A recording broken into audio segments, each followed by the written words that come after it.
Parents ने मुझे बताया है, हम सेंटर्स में थेरेपी लेते हैं but we don't figure out कि घर पे कैसे काम करना है। होम बेस्ड थेरेपी बहुत इंपॉर्टेंट है बच्चों के लिए। इस डेवलपमेंटल लैडर से हमें समझ में आता है कि बच्चा न्यूरोटिपिकल है या न्यूरो डाइवर्जेंट।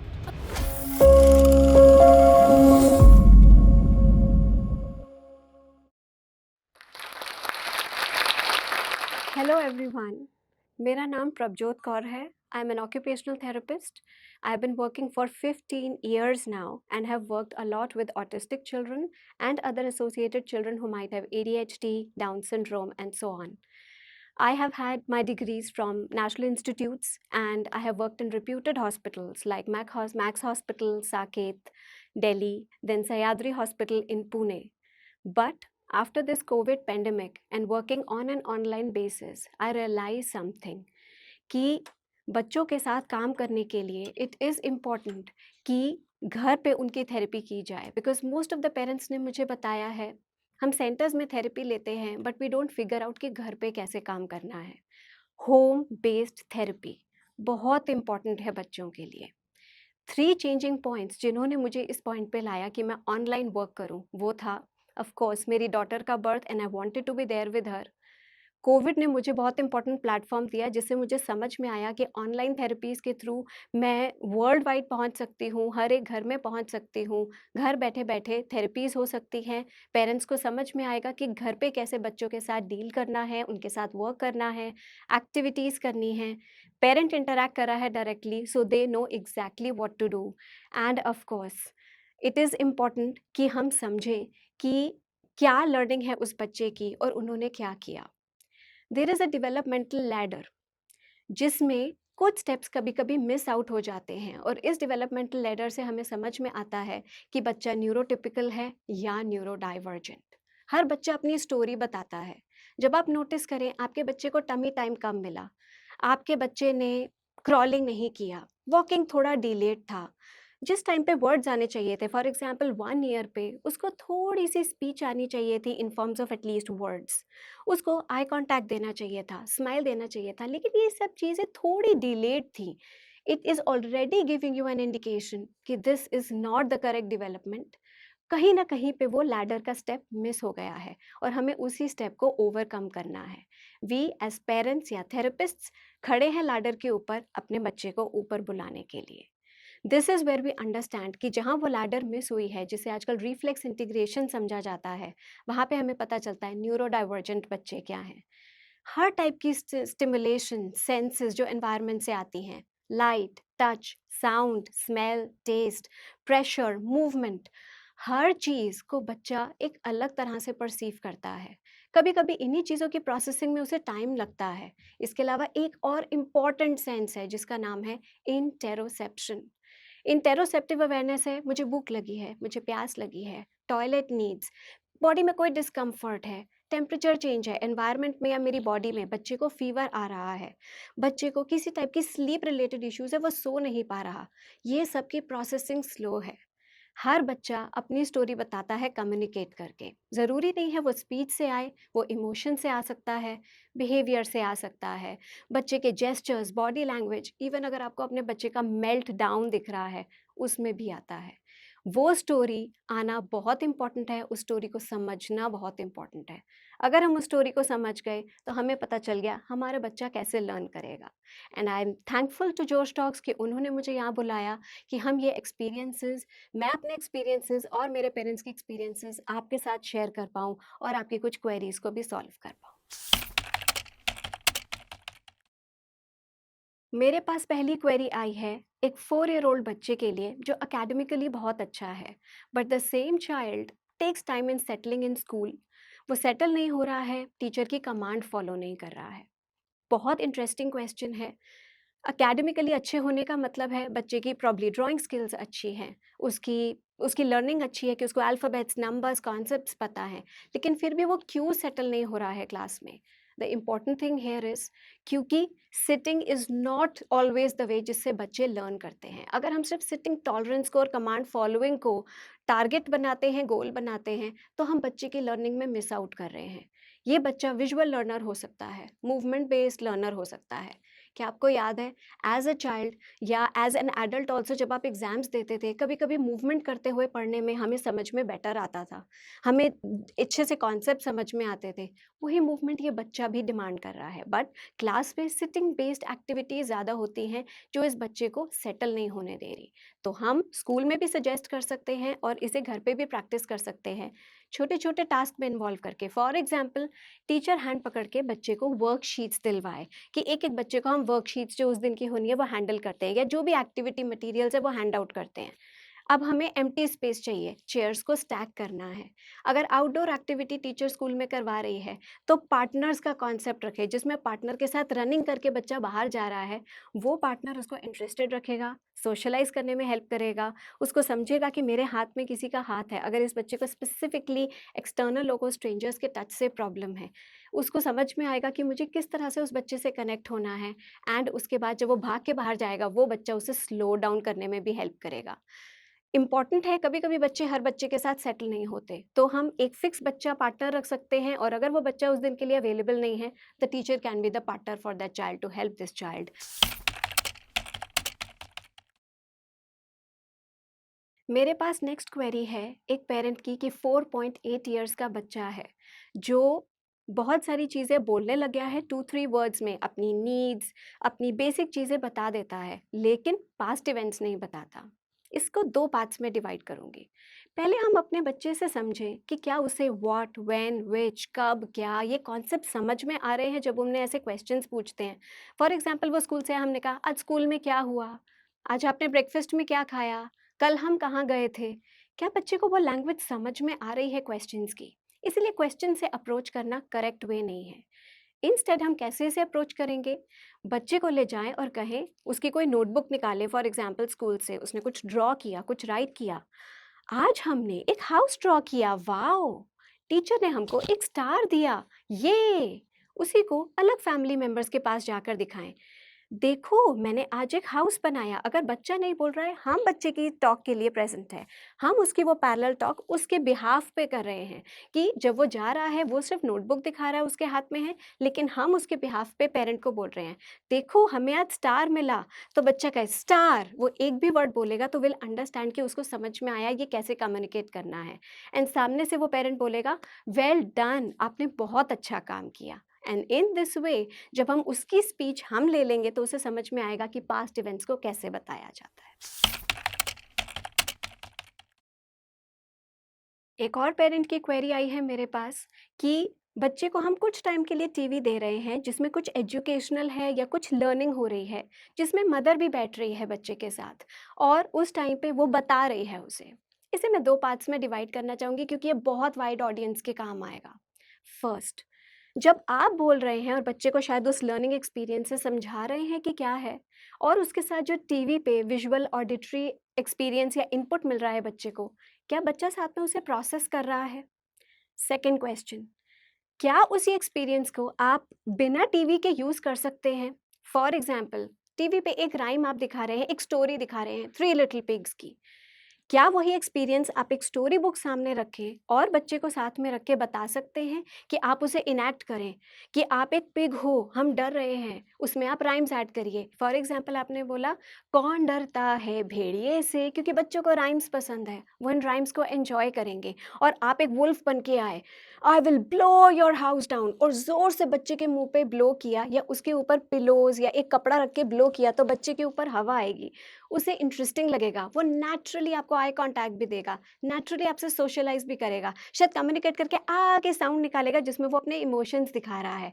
इस तरह की प्ले एक्टिंग का जो एक्सपीरियंस है वो शायद टीवी नहीं प्रोवाइड कर पाए। तो मेरा सजेशन होगा कि उस लर्निंग को प्रैक्टिकल वे में यूज़ किया जाए through activities rather than on the TV.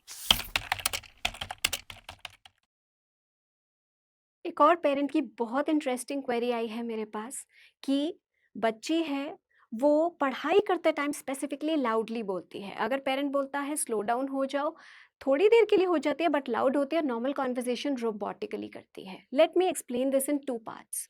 First, अगर वो बच्ची लाउडली बोल रही है तो उसके दो मीनिंग्स हो सकते हैं। पहला, या तो वो एंग्शियस है स्टडी रिलेटेड मटेरियल से, उसे प्रोसेसिंग में टाइम लग रहा है, उसे लग रहा है ये टास्क बहुत लंबा है, तो उस टाइम पे हमें क्या करना है, उसे मूवमेंट ब्रेक्स देने हैं। मूवमेंट ब्रेक्स का बहुत सिग्निफिकेंस है, और मूवमेंट का मतलब ये नहीं है उसे बीच में भागने देना है। मूवमेंट ये भी हो सकता है कि वो अपने फेवरेट टॉय के साथ 5 मिनट खेल रही है, वो एक फिजिट टॉय जैसे पॉपेट, जैसे कोई शेकिंग आइटम कुछ भी लेके वो 5 मिनट के लिए बैठी है, and then she continues the next part of the activity. या वो सिंपल टेबल पे ड्रमिंग भी कर रही है तो भी वो मूवमेंट ब्रेक ले रही है। या फिर उसे सिंपल खड़े होकर 2 मिनट उसी स्पॉट पे डांस करना है और वापस बैठना है, वो भी एक मूवमेंट ब्रेक है। तो इस तरह के मूवमेंट ब्रेक्स उसकी एंग्जाइटी टुवर्ड्स द एक्टिविटी कम करेंगे। सेकेंड थिंग, हम बात करते हैं अगर बच्चा नहीं सुनता तो हम क्या करेंगे। मैंने अपने बच्चों के साथ देखा है, वो क्या करते हैं, जब हम नहीं सुनते तो हम बोलते हैं प्लीज़ सुनो, या उनका नाम बार बार लेते हैं, जिससे उनकी एंग्जाइटी, उनकी ओवरवेलमिंग सेंसेशन और बढ़ती है। Why don't we keep our volume low. No matter बच्चा स्क्रीम कर रहा है, शाउट कर रहा है, हमें अपनी वॉल्यूम लो रखनी है। हम आराम से रीड करते हैं, फिर से ट्राई करते हैं, and then allow the child to read या डू एक्टिविटीज़ या जो भी राइटिंग वर्क आप उसको दे रहे हो। राइटिंग मैक्सिमम बच्चों को अच्छा नहीं लगता है। सेकेंडली, रोबोटिक वॉइस की अब मैं बात करूँ, रोबोटिक वॉइस में मोस्टली क्या होता है, प्रिटेंड प्ले बहुत हेल्प करता है। ये प्रिटेंड प्ले हम जनरल कर सकते हैं, जैसे डॉक्टर खेलना। मैं उसे डॉक्टर बना के उसके पास गई एज अ मदर, मुझे चोट लगी है और वो सैड फेस, सैड टोन मेरी आवाज़ में आ रहा है, और सामने से जब उसको एक बैंडेज दिया जो वो मेरे हाथ पे लगाए, मुझे अच्छा लग रहा है, और उसी बच्चे से बोलो मेरे हाथ पे एक स्टार दे दो, इस स्टार से वाह आप तो बहुत अच्छे डॉक्टर हो, मुझे स्टार दिया, तो उसको समझ में आएगा कैसे अपनी टोन को चेंज करना है।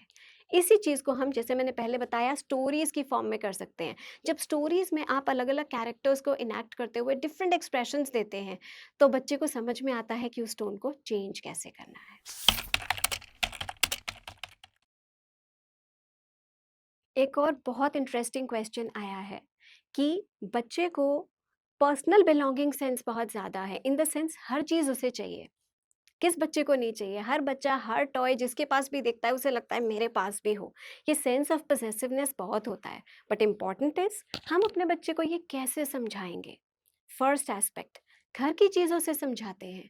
जैसे टूथब्रशेस घर के सारे फैमिली मेंबर्स के हैं, उसे दिया और बोला हम अपना टूथब्रश ले लेते हैं जो ब्लू कलर का है, तो बच्चे ने रिकग्नाइज किया और किसी ब्रश को हाथ नहीं लगाया, और आप उसे वापस रख देते हैं कि किसी और ब्रश को उठा के उसके साथ खेलना नहीं है। सेम चीज़ बहुत कॉमनली हम अलाउ कर देते हैं अपने बच्चे को कि घर में किसी की भी प्लेट से आप उठा के खाना खा सकते हो। ये पर्सनल बिलोंगिंग को बढ़ा रहा है, क्योंकि अगर हम इनिशियली कलर कोड कर दे उस प्लेट को, फॉर एग्जांपल ग्रीन प्लेट उस बच्चे की है या कार्टून्स वाली प्लेट उस बच्चे की है और प्लेन प्लेट्स बाकी फैमिली मेंबर्स की है, और उसे उस कार्टून प्लेट से ही खाना है, पर्सनल बिलोंगिंग समझ में आता है। घर पे लॉन्ड्री है, वो सॉर्ट करते हैं, ओह ये आपकी शर्ट है, ये मम्मा की शर्ट है, या ये पापा की शर्ट है, उसको समझ में आएगा कि उसे कैसे डिफ्रेंशिएट करना है। इस तरह से हम बच्चे को बिलोंगिंग समझा सकते हैं। इसका सिग्निफिकेंस क्या है, आप समझो, हम जब बच्चा चीज़ नहीं हमें देता, क्या हम उसके हाथ से स्नैच नहीं कर लेते? हम रियलाइज़ नहीं करते कि उसकी पर्सनल बिलॉन्गिंग है। ये बच्चा इस चीज़ को जब बाहर अप्लाई करेगा तो वो किसी का भी टॉय खींच लेगा। बट अगर हम घर पे ये छोटी-छोटी टेक्निक्स यूज़ करें, उसे समझ में आएगा, एक गेम की तरह प्ले करके। जैसे हम एक एक्टिविटी कर रहे हैं, 2 कार्स मेरी है, 2 कार्स आपकी हैं, हम अपनी-अपनी कार से खेलेंगे। फिर आप एज़ पेरेंट, हम एज़ पेरेंट परमिशन लें, क्या मैं आपकी एक कार ले लूँ? लेकिन अगर उस बच्चे ने कहा नो, रिस्पेक्ट दैट, और आप उसकी कार को टच नहीं करेंगे। इससे वो बच्चा क्या लर्न करेगा, अगर बाहर जाके किसी का टॉय है, उस बच्चे ने कहा नो आपने नहीं लेना, तो वो रुक जाएगा कि मुझे इस टॉय को टच नहीं करना। एक पेरेंट का क्वेश्चन है जो आई एम श्योर बहुत लोगों को लगता होगा, हमारा बच्चा हिटिंग करता है, सेल्फ हार्म भी करता है। एक और चीज़ उन्होंने मेंशन की, बैड वर्ड्स। हम बच्चे की साइकोलॉजी में घुसे तो हमें समझ में आएगा, उसके माइंड में जाए तो हमें समझ में आएगा। कोई भी बच्चा, कोई भी बिहेवियर, इवन फ़ोन देखने की आदत, टीवी देखने की आदत, कोई भी वर्ड्स जो बोलता है, वो कॉपीड ही तो होते हैं, अपने आप से तो उसकी वोकैब्युलरी भी है नहीं। वो सब कुछ कहीं न कहीं से सीखता है। पहले हमें ये फिगर आउट करना है, क्या ये वर्ड्स या ये बिहेवियर्स उसने घर पे देखे हैं, प्लेग्राउंड में देखे हैं, स्कूल में देखे हैं?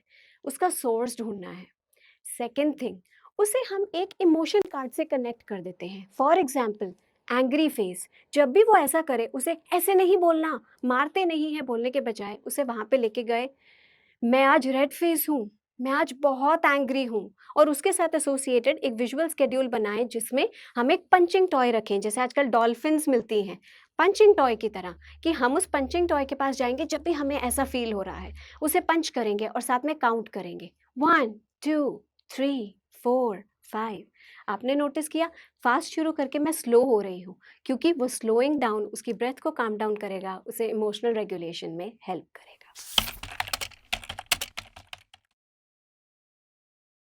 नेक्स्ट क्वेश्चन थोड़ा सा जनरलाइज्ड है। फॉर एग्जाम्पल, इसमें पेरेंट ने कहा है मुझे अपने बच्चे की डाइट चेंज करनी है, क्या मैं उसमें फ्रूट्स एंड वेजिटेबल्स ऐड करूं? फर्स्ट ऑफ ऑल, मैं नहीं जानती अभी आपका बच्चा एट 4 ईयर्स कितना खा रहा है, क्या खा रहा है, उसने बाइटिंग च्यूइंग स्टार्ट किया है कि नहीं। Fruits and vegetables immune building foods हैं, इसीलिए डेफिनेटली ये हेल्दी हैं देने के लिए बच्चे को। लेकिन इट इज़ इम्पॉर्टेंट कि आप और ओरोमोटर स्किल्स को भी ध्यान में रखें, जैसे क्या बच्चा उन फ्रूट्स या वेजिटेबल्स को बाइट कर रहा है, उसे च्यू कर रहा है, उसे ढंग से स्वॉलो कर रहा है वॉलंटरीली, या मुंह में रख के ही बस उसे अंदर ले रहा है। सेकंड, एक रीज़न होता है कि 1 ईयर ओल्ड बच्चे को सॉलिड फूड स्टार्ट कर दिए जाते हैं। जो मैंने डेवलपमेंटल लैडर की बात की थी, it is part of that. 1 year पे बच्चे को वो सॉलिड फूड नहीं देंगे तो उसे समझ में कैसे आएगा कि मेरे ओरल मसल्स कैसे काम कर रहे हैं। क्या ये स्पीच को भी अफेक्ट करेगा? यस। क्या ये कम्युनिकेशन को अफेक्ट करेगा? यस। क्या ये ऑडिटरी प्रोसेसिंग को अफेक्ट करेगा? यस। क्योंकि वो लैंग्वेज सुनेगा तो सही, बट उस पर ध्यान नहीं देगा क्योंकि उसकी अपनी लैंग्वेज नहीं है। इसीलिए इट इज़ इम्पॉर्टेंट कि आप इनको ऐड करिए, but biting, chewing, self feeding of the child most importantly, क्योंकि वो एक एक्टिव टास्क है। एक्टिव फीडिंग पे ध्यान दीजिए। इन सारे क्वेश्चन से मुझे जो समझ में आ रहा है, अगेन जो चीज़ मैंने शुरू में भी एम्फेसाइज की थी, parents want something to be done at home. Therapy center में एक्सरसाइजेज हो रही हैं, उन्हें एक्टिविटीज़ कराई जा रही हैं, बट घर पे अगर मदर या पेरेंट का कंसर्न है मेरे बच्चे को मैं बिठाऊं कैसे इन एक्टिविटीज़ को कराने के लिए, सेंटर में तो वो एनवायरनमेंट होता है, आप लोग बिठा लेते हो, मैं घर पे कैसे करूं? इससे हमें समझ में आता है होम बेस्ड थेरेपी का कितना सिग्निफिकेंस है। अगर हम पेरेंट और बच्चे को उसके नेचुरल एनवायरनमेंट में थेरेपी दें, उसका बहुत सिग्निफिकेंस है। सेकेंडली, एज पेरेंट्स, मैं एज थेरेपिस्ट हूँ इसलिए मैं ये नहीं बोल रही हूँ, बट एज पेरेंट्स भी हम जितना चाहे क्रिएटिव हो सकते हैं। एज अ मदर मुझे भी बहुत क्रिएटिविटी लगानी पड़ती है कभी कभी समझने में कि कैसे अपने बच्चे को ये चीज़ सिखानी है। उसे एडिशन नहीं समझ में आ रहा, चलो हम ऑब्जेक्ट्स लेके स्टार्ट करते हैं। मेरे पास 2 एप्पल्स है, तुम्हारे पास 2 एप्पल्स हैं, चलो 1 एप्पल मुझसे ले लो। ओह! मेरे पास तो 1 ही रह गया, और मैंने उसमें इमोशन ऐड किया कि मैं सैड हो गई कि मेरे पास कम रह गए। तो उसने समझ के उस इमोशन को मुझे वो एप्पल वापस कर दिया कि नहीं आप भी 2 रखो, अब मेरे पास भी 2 हैं, सेम सेम। तो इतनी छोटे-छोटे बिहेवियर से हमें समझ में आता है कि एज़ अ पेरेंट हम जितना चाहे क्रिएटिव हो सकते हैं। थेरेपी मटेरियल्स घर पे नहीं है तो क्या हुआ? घर के मटेरियल से सारी थेरेपी हो सकती है। ठीक है, हमारे पास थेरेपी बॉल्स है, हमारे पास थेरेपी इक्विपमेंट्स हैं, बट ये चीज़ें हमें ज़्यादा बेनिफिट करेगी क्योंकि इवेंचुअली ये चीज़ें हैं जिससे बच्चे ने इंटरैक्ट करना है, घर के सामान से, घर के बिहेवियर से, घर की एक्टिविटीज़ से। So emphasize that in dealing and working with your child, and I will never say dealing, working with your child, क्योंकि बच्चे के साथ लर्निंग हमें भी मिलती है, हम भी सीखते हैं। मुझे पेरेंट्स ने सिखाया, मुझे बच्चों ने सिखाया, मुझे टीनेजर से सिखाया, एंड ऑनेस्टली ऑटिस्टिक एडल्ट्स ने भी सिखाया कि जब वो बचपन में राइम्स गा रहे थे तभी वो अपनी एक स्टोरी बता रहे थे, अपनी एक नीड बता रहे थे। सो अंडरस्टैंड, हमें उन सबके साथ काम करना है। थैंक यू सो मच जोश talks for providing me with this platform कि मैं ज़्यादा पेरेंट्स से अब कनेक्ट हो पा रही हूँ, and I am able to share my learning experiences. Parents से मैंने लर्न किया है, मैं उन्हें कुछ सिखा पा रही हूँ, and we can together help in the learning of our children. Thank you. Hello everyone. I'm so happy that Josh Talks has brought this channel out where we can hear the stories of the incredible mothers and fathers of autistic children. I had somebody in my own family who was autistic. If you are the parent of a young child who has autism, please share your information with Josh Talks in the form below. This will help Josh Talks better understand the problems that you face and the content that needs to be created. Your information will be kept confidential. Only a few members of the team will have access to this data, who will call you to have a short conversation with you.